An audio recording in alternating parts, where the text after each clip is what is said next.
some rules were meant to be broken. The best way to win a war is to make your enemy believe they are already losing. On the battlefield, rules are sacred. Armies are built on discipline, strategy, and a ruthless devotion to a plan. But for centuries, the British military often seemed to throw the rulebook out the window. They were seen as audacious, eccentric, and at times utterly insane. And yet, this madness, this refusal to conform, led to some of their most magnificent victories. Was this a bug in their military code, or was it the ultimate secret weapon? Consider the story of Major General Sir Adrian Carton de Wiart. He fought in 3 wars. He was shot in the face, in the head, in the stomach, and in the leg. He lost an eye and had his hand blown off. He chewed through his own bandages to get back to the front. He was a man who lived to fight. He was a hero, a legend, and a man who was, by any reasonable measure, completely unhinged. The story of the British military is filled with men like him. Officers who led with swords in hand, soldiers who fought with bagpipes screaming, and commanders who won battles with bluffs and deception. The question is, why? Why were the British so different? Why did they seem to find genius in absurdity and victory in the face of what everyone else called madness? This is an investigation into the mind of the unconventional warrior. This is the story of why Britain's mad military was so magnificent.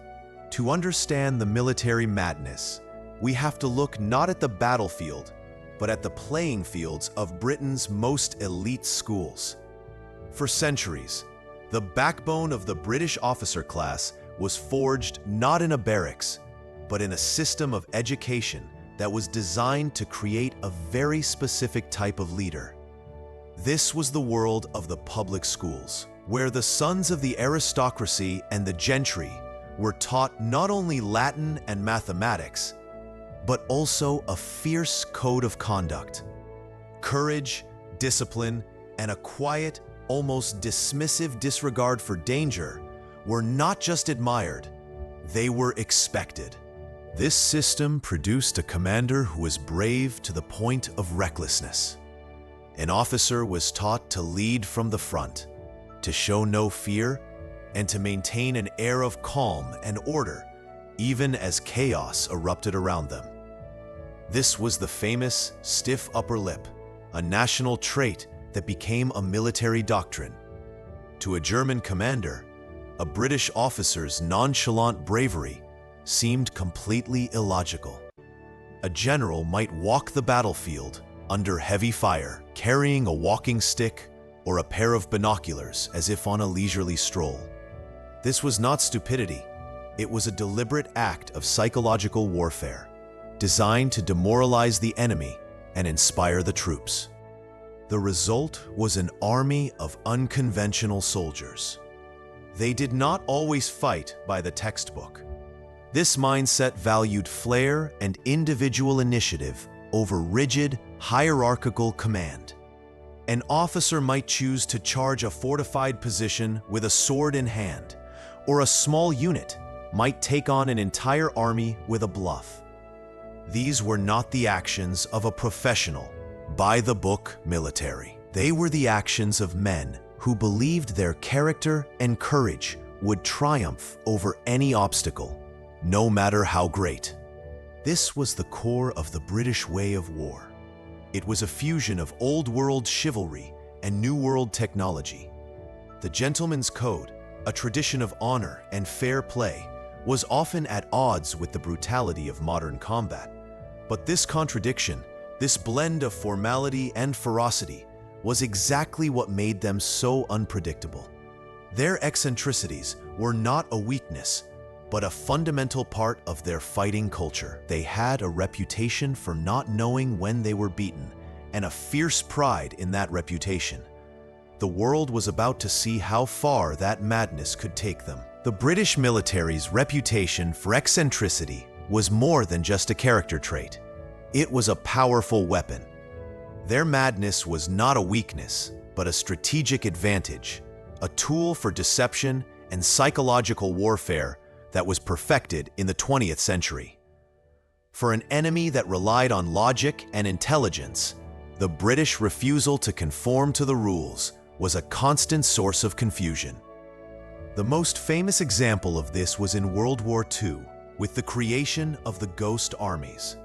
In the deserts of North Africa, a British unit was tasked with a singular, absurd mission: to convince the Germans they were facing an army that was not there.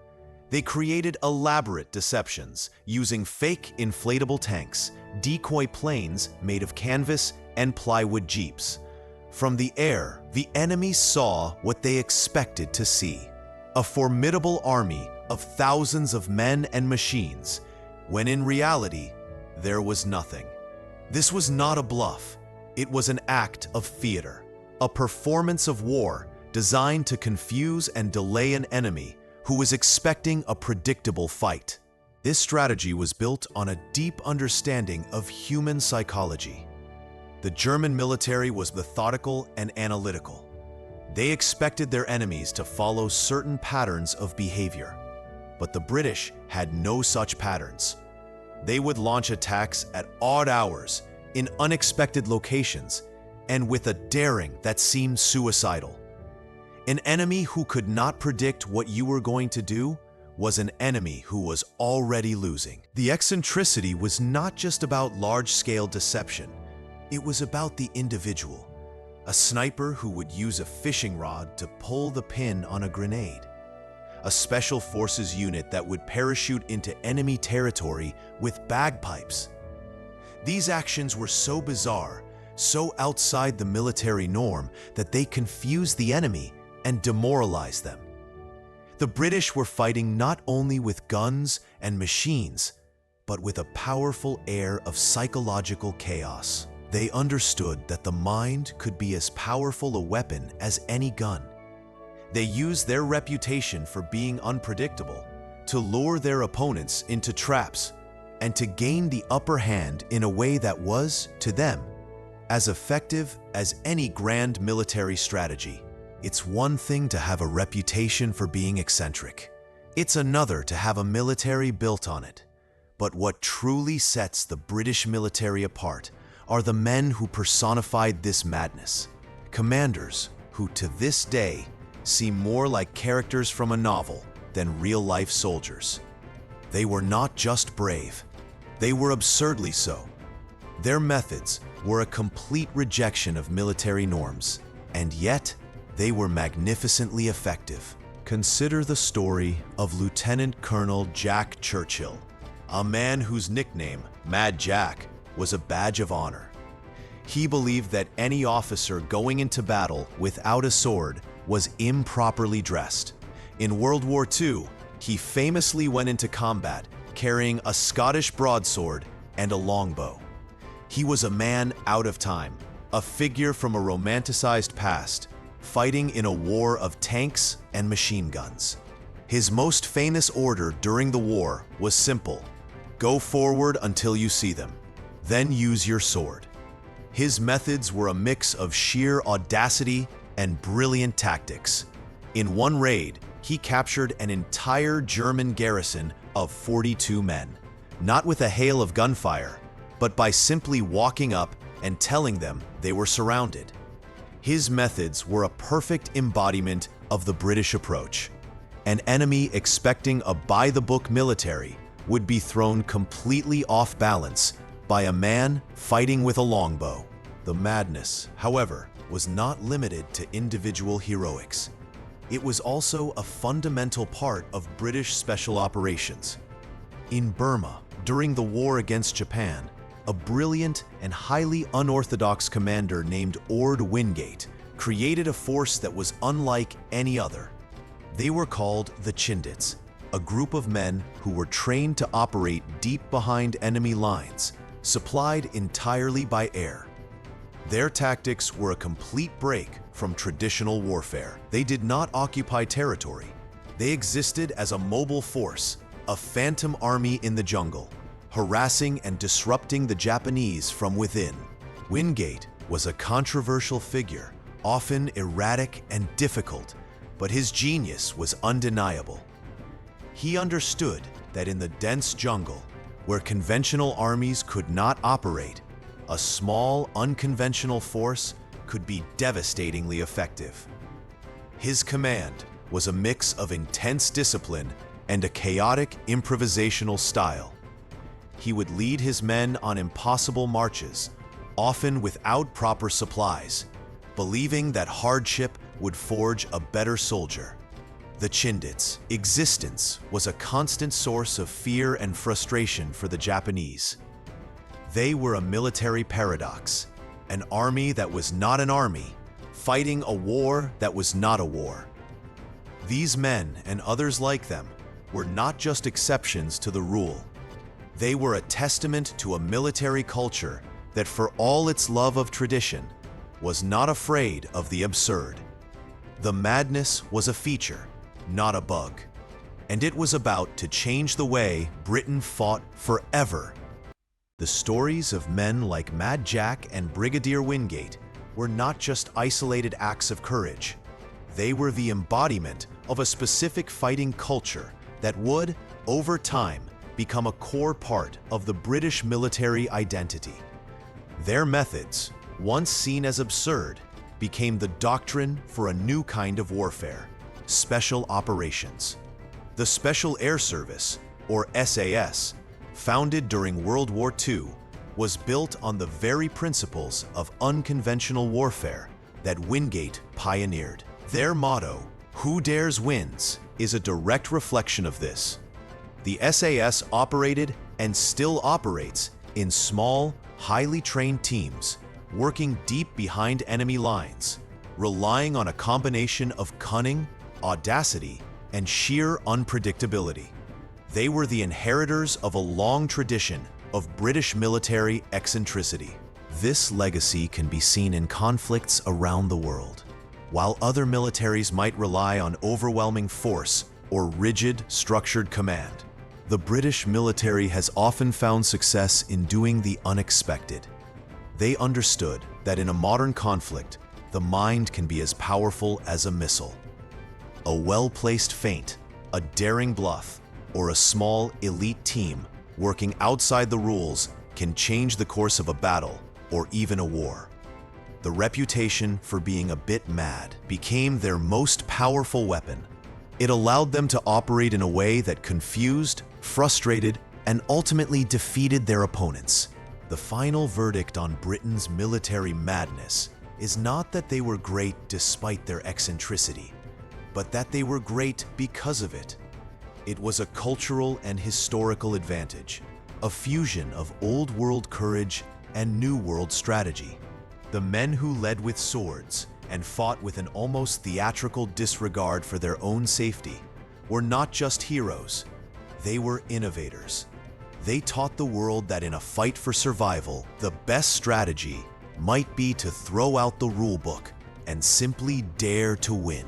The eccentricity of the British military was not just a side effect of their character. It was a deliberate strategy, a form of psychological warfare designed to break the enemy's will to fight. While other armies relied on brute force and overwhelming numbers, the British often found a way to win with a touch of theatrical absurdity. They understood that the mind could be as powerful a weapon as any bullet. The Japanese, for example, were masters of fear and psychological intimidation. They expected their enemies to follow a rigid and predictable military doctrine. But when they faced the British, they encountered a military that seemed to be operating on a different plane of reality. A commander marching into a jungle with a sword and a bagpipe was not only confusing, but profoundly unsettling. The enemy was forced to question every assumption, every piece of intelligence. Was the eccentricity a sign of foolishness, or was it a mask for a cunning trap? This uncertainty, this psychological fatigue, was often as effective as a strategic flanking maneuver. This strategy was perfected by special operations units like the Special Air Service SAS. They were built on the very principles of unconventional warfare. Their motto, "Who dares wins," is not a slogan, but a military philosophy. They relied on small teams, deep penetration behind enemy lines, and a complete disregard for traditional military norms. They were not an army in the conventional sense. They were a phantom force, a rumor in the shadows, creating chaos and confusion in the enemy's rear. This audacious and unpredictable approach made them a terror to their enemies, who could not comprehend or predict their movements. They were fighting a war of wits, and their eccentricity was a key part of their arsenal. The story of the British military is not just a story of courage or brute force. It is a story of a culture that learned to use its unique character as a weapon. They understood that in a conflict, the most important battlefield is often in the mind. The madness was a feature, not a bug, and it was about to change the way Britain fought forever. Stories of men like Mad Jack and Brigadier Wingate were not just isolated acts of courage. They were the embodiment of a specific fighting culture that would, over time, become a core part of the British military identity. Their methods, once seen as absurd, became the doctrine for a new kind of warfare: special operations. The Special Air Service, or SAS, founded during World War II, was built on the very principles of unconventional warfare that Wingate pioneered. Their motto, "Who dares wins," is a direct reflection of this. The SAS operated and still operates in small, highly trained teams, working deep behind enemy lines, relying on a combination of cunning, audacity, and sheer unpredictability. They were the inheritors of a long tradition of British military eccentricity. This legacy can be seen in conflicts around the world. While other militaries might rely on overwhelming force or rigid, structured command, the British military has often found success in doing the unexpected. They understood that in a modern conflict, the mind can be as powerful as a missile. A well-placed feint, a daring bluff, or a small elite team working outside the rules can change the course of a battle or even a war. The reputation for being a bit mad became their most powerful weapon. It allowed them to operate in a way that confused, frustrated, and ultimately defeated their opponents. The final verdict on Britain's military madness is not that they were great despite their eccentricity, but that they were great because of it. It was a cultural and historical advantage, a fusion of old world courage and new world strategy. The men who led with swords and fought with an almost theatrical disregard for their own safety were not just heroes, they were innovators. They taught the world that in a fight for survival, the best strategy might be to throw out the rule book and simply dare to win.